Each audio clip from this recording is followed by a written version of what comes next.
Good evening, everyone. This is Kathy L. Murphy, the Pulpwood Queen, and I'm here tonight with my co-host, Robert Gwaltney, who is the author of a soon-to-be published book, The Cicada Tree. And we are very excited because we're doing a pre-Oscar show, and we're going to be talking about who we think should win the Oscars. Only, Robert, because you're my co-host, we have our own little man. And I don't know if you can see him, but we call him the Robert. And this is an Art Deco piece that I've had, but we'll bring him out every time we have an announcement. But first, I want Robert to tell us, when did you first start watching the Oscars? Oh my gosh. Well, since I was a little boy, really. I mean, I always looked forward to award season. My grandmother and I would always watch beauty pageants and award shows. That was our thing. Did you watch Miss America too and Miss Universe? Absol- Me. Absolutely. And so she would sit down with a notepad and she would score the contestants and we would do it together. So it was a lot of fun, much like we're doing this evening.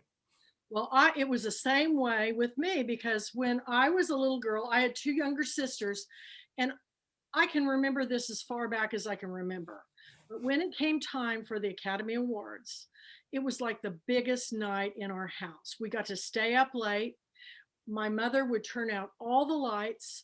We'd be had our baths and we're in our pajamas, and we all crowd on. Remember when they called them divans? We Yes. had a divan. It was this nubbly green color, and we had a Curtis Mathis big box cherry wood,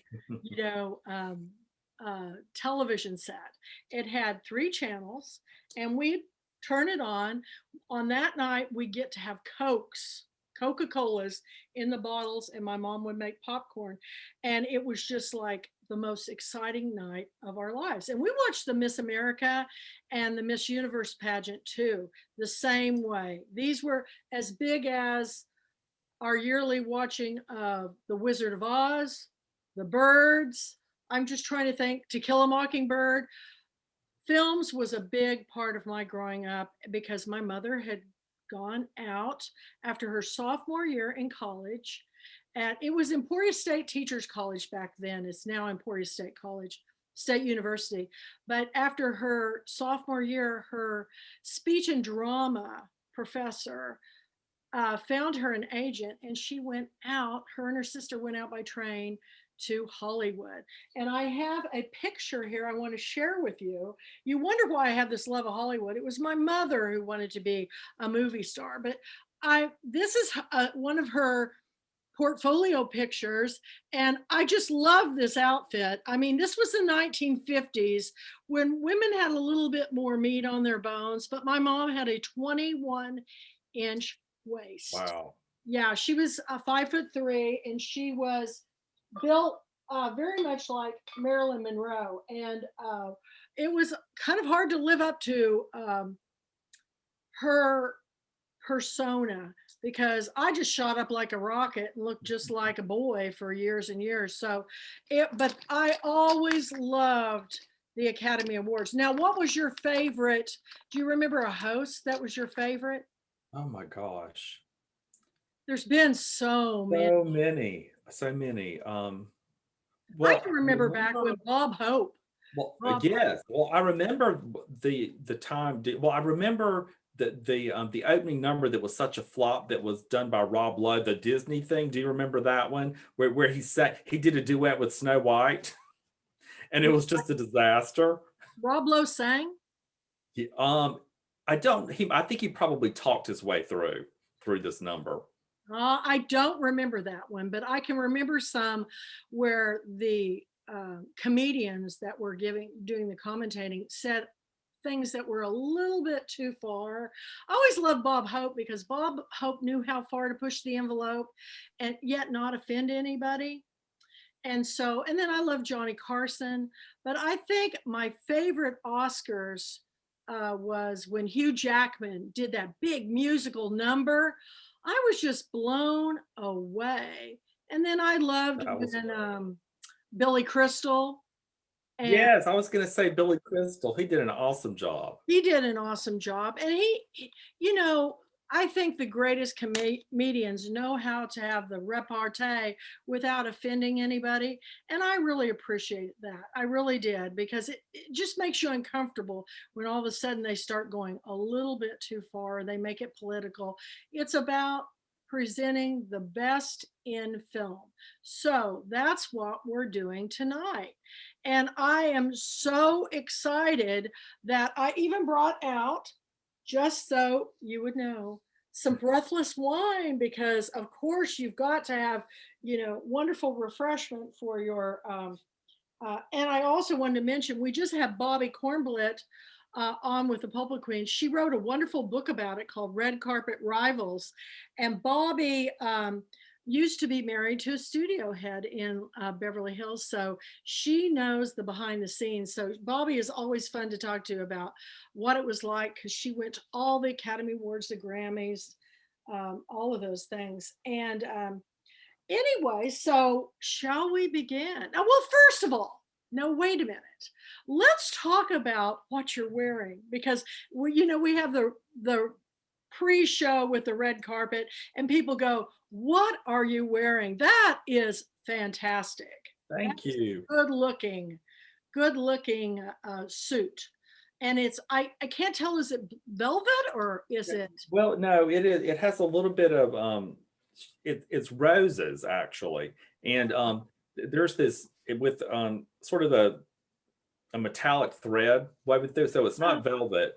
It's very light, but I found it at a shop here in Atlanta, um, and it had been made for a I won't say his name, but it was made for a musician who lives here in Atlanta who never came to pick it up.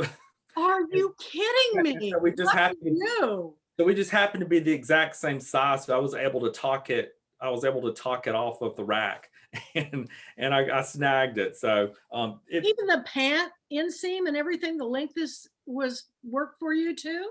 Did they have to lengthen, or? well, so yes, so the pants were, yeah. I think that they had to be let out a little bit. This fellow was shorter than I am, but yeah. So this could have been on. I don't know where he was going to wear this to, but he had it made, and it was a great find. That's kind of sad.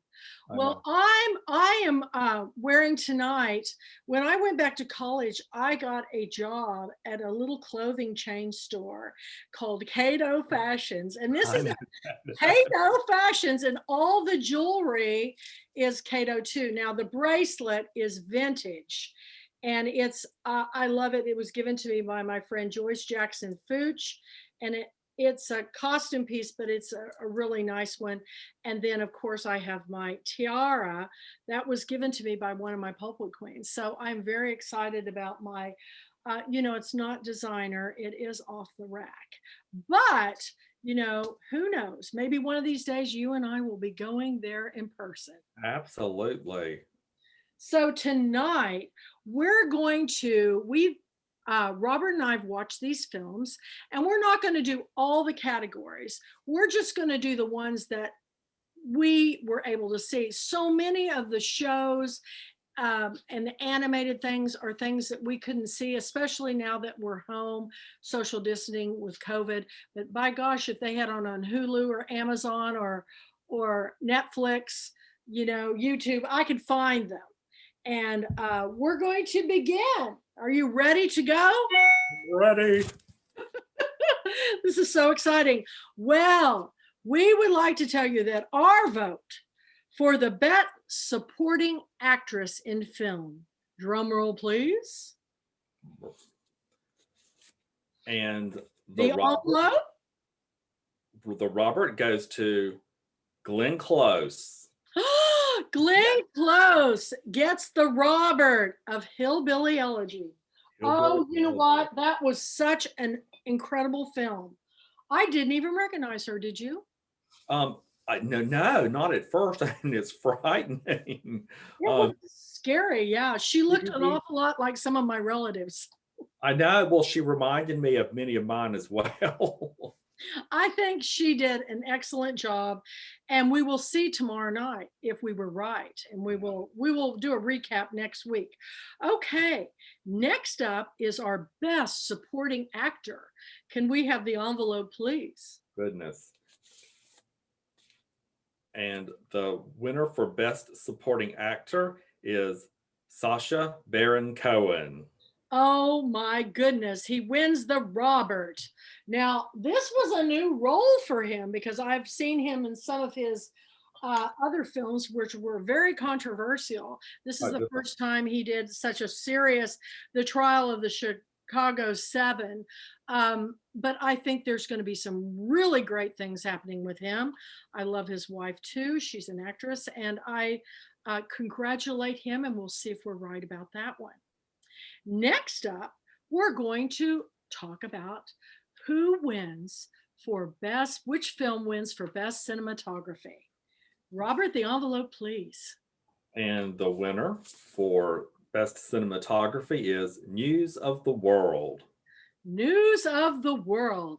I love it because not only did we give this for best cinematography, News of the World was one of our books that we, in the past, for the International Pulpwood Queens and Timber Guys Book Club Reading Nation, and we had the author come and speak to our group at our annual Girlfriend Weekend. And now here it's up for the Up Oscars. for the So Oscars. we'll see what happens tomorrow night.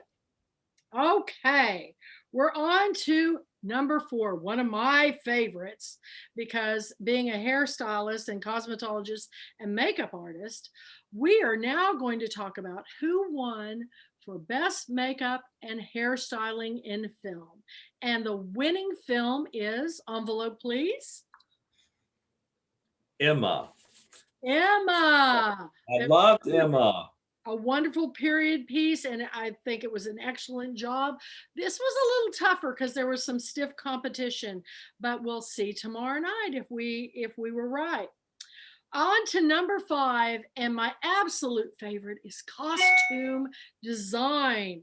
Which film did we, Robert and I, pick for the winning film?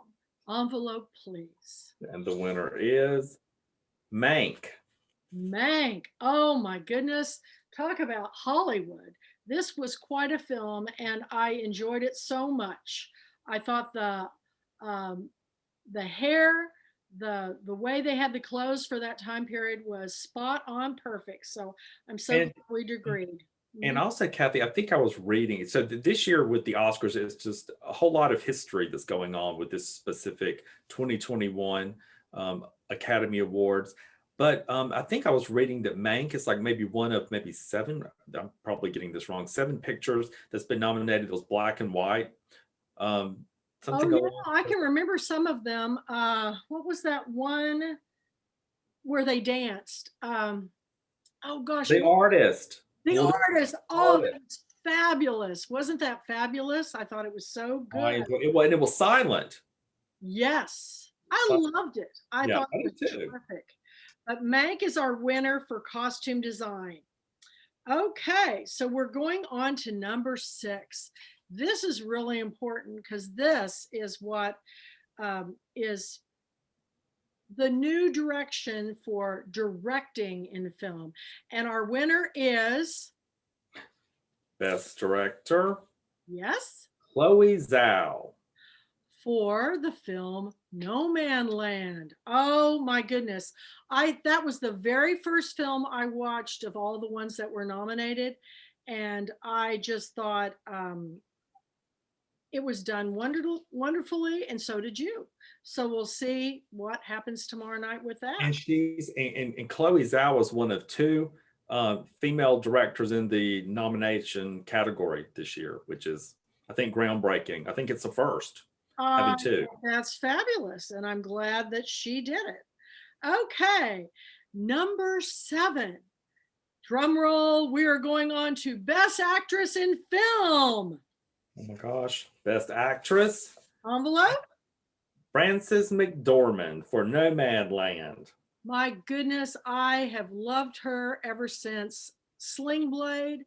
Everything she does is just so authentic and so real. You forget you're watching a movie. You feel like you're watching real people. And that's the way She's this great. film hit me, didn't it I you? think I think I first saw her in Fargo. I think I was mean the first Fargo. I mean Fargo. Fargo. Yes, you're right. Fargo. And she was so different. And this film um is a standout film to me because it was so different from anything I've ever seen. I love it when we get stories that are told from a perspective we've never heard before. I had no idea that people travel in these RVs and vans across the country working odd jobs and doing all this. It was fascinating to me. I don't think I would want to do it now after watching that film. No, there was such an element of sadness to it. It was sad, but it was really wonderfully acted. And now for the best actor in film, can I have the envelope, please? Best actor is Riz Ahmed. Aha. And that was a wonderful The Sound of Metal. Oh, yeah. I really love the actor in this film. And again, this was another um, time that I've never seen anything like this done before. I mean, there were times when there was nothing, no sound at all, like what it would be like to be deaf, like his character goes deaf, and that's not giving anything away.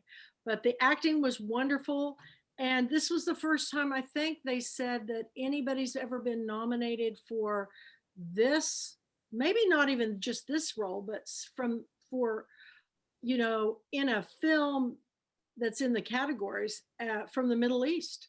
So Yeah, I think the he, first month.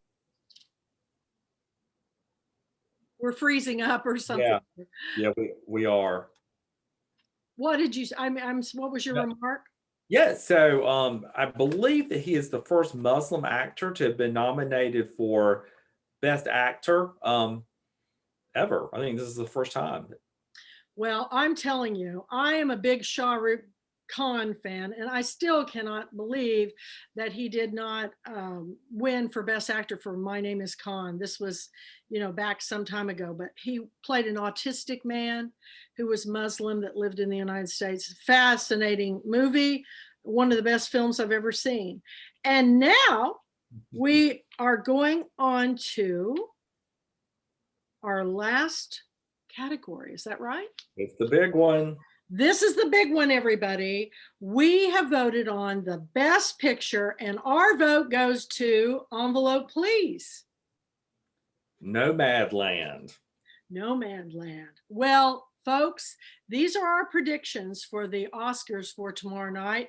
That's not all the categories. There's a lot of categories, but it was really hard trying, a lot of these awards that were given, I hadn't seen any of the films or animated films or documentaries. I tried to find them, but we will see them probably as soon as the awards are made.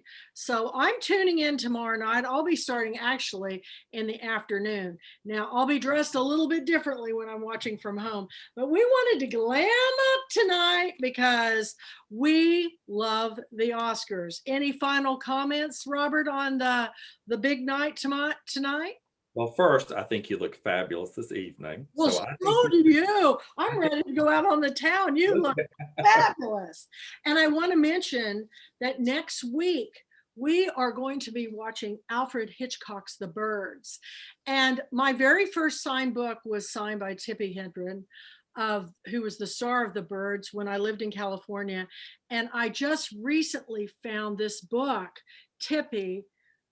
It's a memoir. It's going to be on our bonus book club selections for 2022.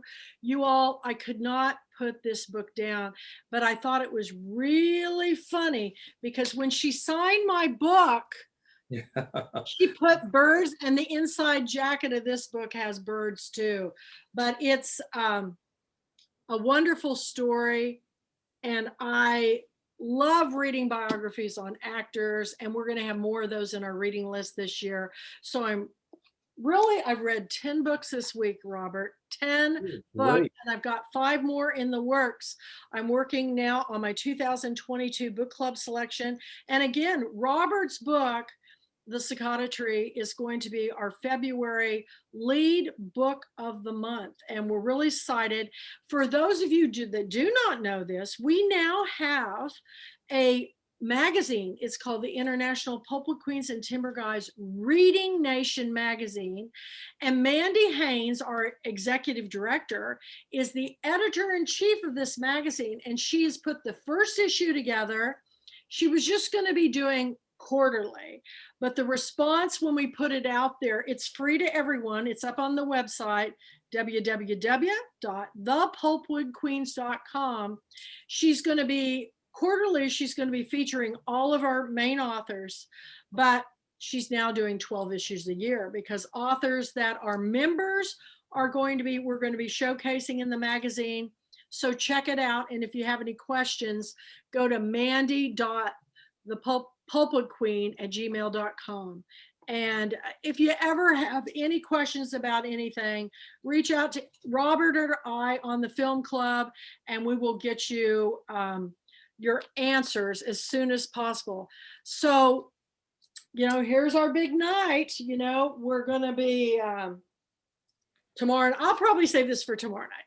So little breathless wines, a little score sheet, because I'll have my printed out thing with ours tabulated on there.